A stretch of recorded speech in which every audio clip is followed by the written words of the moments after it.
Doris Day, the beloved Hollywood legend, is remembered not only for her remarkable talent but also for the complexities of her personal life. Her only grandson, Ryan Melcher, recently revealed that he had been kept from seeing his grandmother for the last 14 years of her life. Like many fans, Ryan learned about Doris Day's passing at the age of 97 through social media. The singer of Secret Love had her own secrets, including a manager who isolated her from family, a $22 million betrayal, and a life lived in relative secrecy. While America adored Ryan's grandmother, he never had the chance to truly know her. In this narrative, we will explore Doris Day's life, her rise to stardom, the challenges she faced, and the impact of her relationships on her legacy. Early life and family background. Doris Marion Kappelhoff was born on April 3, 1922, in Cincinnati, Ohio. Her parents, William Kappelhoff, a music teacher, and Alma, a homemaker, were part of a working-class community. Doris was the youngest of 3 children, and her family faced significant hardships, including the tragic loss of her older brother, Richard, who died before she was born. This early tragedy profoundly shaped Doris's resilient character. Her parents' divorce during her childhood was unusual and upsetting for a young girl. Despite the difficulties they faced during the Great Depression, Doris's mother remained her primary caregiver, instilling in her a sense of independence. Even as a child, Doris exhibited a strong-willed nature. She once earned free dancing lessons by standing on her hands for over 3 hours in a contest at the tender age of 12. Doris's life took a tragic turn at the age of 14 when she was involved in a horrific car accident just before she was set to pursue her dream of dancing in Hollywood. The vehicle she was riding in was struck by a train, resulting in severe injuries that shattered her leg. Doctors considered amputation, but after numerous invasive surgeries, Doris was able to walk again after more than a year of recovery. During this challenging time, she found solace in singing, often singing along with her favorite artist, Ella Fitzgerald. Recognizing her vocal talent, Doris's mother enrolled her in singing lessons with Grace Rain. Among Rain's students, Doris quickly stood out as the most gifted. At just 15 years old, she began her professional singing career, performing for $5 a night at a local Chinese restaurant. It was a humble beginning, but it caught the attention of bandleader Barney Rapp, who was searching for a female vocalist. The rise to stardom. Doris's rise to fame was meteoric. In 1940, at the age of 18, she joined Les Brown's band, a pivotal moment that nearly didn't happen due to her nerves before the audition. Even Les Brown had to encourage her, reminding her of the talent he had heard on the radio. When she finally took the stage, she wowed the band with her rendition of "Embraceable You," leading to her hiring. However, Doris faced personal tragedy during her time with the band. In 1941, she learned of her brother's death in a car accident on Valentine's Day. Despite her overwhelming grief, she made the conscious decision to perform that night, moving the audience to tears with her heartfelt singing. Doris's most memorable performance with the band came in 1945 with "Sentimental Journey." Initially hesitant, Brown thought the song was too old-fashioned, but Doris was so committed to it that she threatened to leave the band if they didn't record it. The song became a massive hit, selling over 1 million copies in its first year and serving as the theme for troops returning home from World War II. In 1947, Doris chose to branch out on her own in the music industry. She signed a groundbreaking 7-year, $1 million contract with Columbia Records, making her one of the first female performers to do so. However, the beginning was rocky, as the songs chosen for her were dull and unexciting. After advocating for herself, the studio allowed her to select her own tracks, leading to the creation of the hit single, "It's Magic," which was nominated for an Oscar and sold over 2 million copies. The iconic "Secret Love." One of Doris's most famous songs, "Secret Love," was composed for her 1953 film, Calamity Jane. Initially, Doris was reluctant to sing it, feeling the lyrics were overly sentimental. However, after much persuasion from director David Butler, who brought champagne and a pianist to her home, she agreed to record it.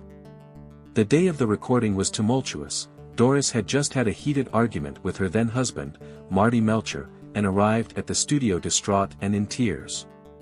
Despite her emotional state, Doris poured her heart into the performance, singing it in a single take. The recording was so powerful that it left the studio audience in tears, and even the sound engineer was rendered speechless. Secret Love became an instant sensation, selling over 4 million copies and remaining at the top of the Billboard charts for 19 weeks. It was the first time an actor had sung an Oscar-winning song, further solidifying Doris's place in Hollywood history. However, despite her success, Doris struggled with stage fright. She declined to perform Secret Love live at the Oscars, which led to some in the industry labeling her as difficult.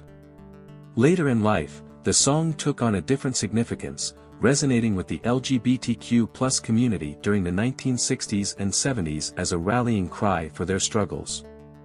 Doris was profoundly affected when she learned about this connection and publicly supported the cause. Transition to acting. Doris's transition to acting was somewhat serendipitous. Songwriters Jules Stein and Sammy Cahn overheard her perform at a party and encouraged her to try acting. At the time, she was pregnant and facing pressure to secure a stable career. In 1948, she made her film debut in Romance on the High Seas, and her performance impressed filmmaker Michael Curtiz, who called her the most perfect girl he had ever seen.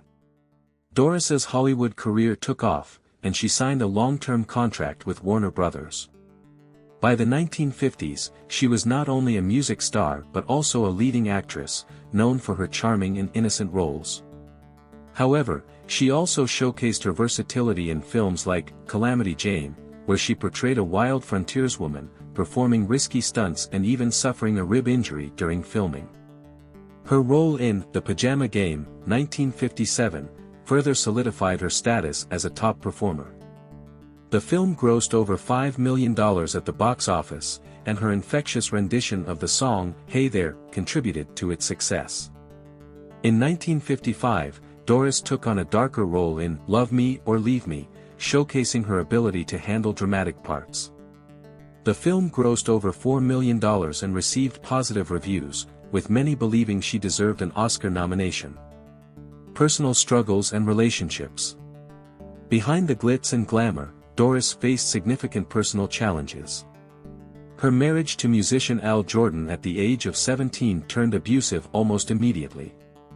The day after their wedding, he brutally beat her for a seemingly innocent gesture. The abuse escalated, leading to a near miscarriage during her pregnancy. Despite the violence, Doris hoped that the birth of their son, Terry, would change Jordan, but when he began to abuse the child, she realized she had to leave. Doris's subsequent relationships were often with troubled men. Her second marriage to musician George Weidler in 1946 initially seemed promising, but as Doris's star rose, their relationship deteriorated. Weidler struggled with being overshadowed by her success and eventually filed for divorce after just 8 months of marriage. In 1951, Doris married Martin Melcher, who became her manager. While he helped her navigate her career, their relationship was fraught with complications. Doris trusted Melcher completely, but after his unexpected death in 1968, she discovered that he had squandered her fortune, leaving her with $500,000 in debt and no inheritance. Melcher had enrolled her in a CBS TV show without her consent, forcing her back into the limelight when she had intended to retire. The Doris Day Show and later years. Despite her initial reluctance, Doris was obligated to star in The Doris Day Show to fulfill the financial obligations left by Melcher. The show ran from 1968 to 1973, evolving in plot and characters each season, reflecting the cultural transformations of the era.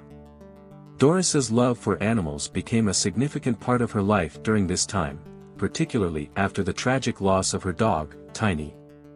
Doris's passion for animal welfare led her to establish the Doris Day Animal Foundation in 1978, which focused on local animal rescues and later expanded to combat animal overpopulation.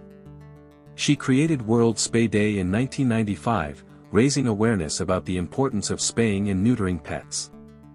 Doris used her celebrity status to advocate for animal rights, making a significant impact on the lives of countless animals. In 2011, Doris shocked everyone with the release of a new album, My Heart, featuring songs recorded in the 1980s, including many composed by her late son, Terry Melcher. The album was deeply personal, and its success marked her return to the Billboard charts after decades. Despite the acclaim, Doris remained reclusive, focusing on her animal welfare work rather than the spotlight. The final years and family struggles. Doris's later years were marked by increasing seclusion. Following the death of her son Terry in 2004, she withdrew further from public life. Ryan Melcher, her only grandson, found himself distanced from her due to the influence of Bob Bashara, Doris's business manager, who isolated her from family. The separation became painfully evident when Ryan learned of Doris's death on Facebook, highlighting the tragic severing of their familial bonds. Ryan had hoped to reconnect with his grandmother after Terry's death, but his attempts were thwarted by Bashara, who questioned Ryan's intentions and ultimately barred him from seeing Doris. This painful estrangement weighed heavily on Ryan, who later reflected on his regrets about not making more effort to reconnect. Despite the challenges, Doris Day's legacy as a Hollywood icon remains intact. She was a trailblazer for women in the entertainment industry, breaking barriers and paving the way for future generations. Her contributions to music and film, along with her advocacy for animal rights, have left an indelible mark on American culture. Conclusion.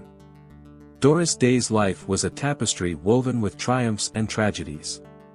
From her rise to stardom as a singer and actress to her struggles with personal relationships and financial betrayal, her story is a testament to resilience. While she faced significant challenges, her impact on the entertainment industry and her commitment to animal welfare continue to inspire. As we remember Doris Day, we celebrate not only her extraordinary talent but also her unwavering spirit. Her legacy serves as a reminder of the complexities of fame and the importance of family connections. In the end, Doris Day remains a beloved figure, cherished for her contributions to music and film, and for the compassion she showed to the animals she loved.